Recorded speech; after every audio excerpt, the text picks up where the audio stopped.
Au cours de cette semaine de travail, plusieurs thématiques ont été abordées, notamment l'approvisionnement, le stockage, la distribution, la prescription du médicament aux patients et bien plus. Il faut dire qu'au total, 62 recommandations ont été formulées.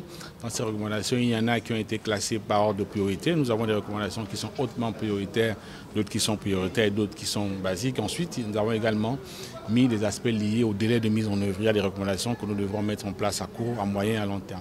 En matière de santé, le Gabon dispose aujourd'hui d'un nombre important de structures sanitaires qu'il faudrait mettre au profit des populations. Aujourd'hui, notre pays bénéficie d'un écosystème global en matière du secteur pharmaceutique, de la fabrication à l'approvisionnement, à la dispensation, voire même jusqu'au financement du médicament.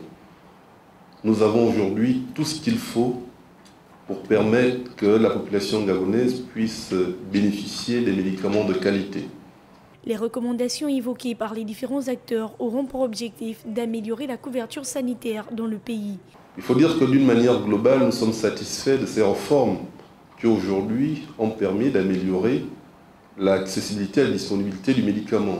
Toutefois, comme vous avez fait le diagnostic, comme vous venez de le relever, il y a encore des choses à améliorer.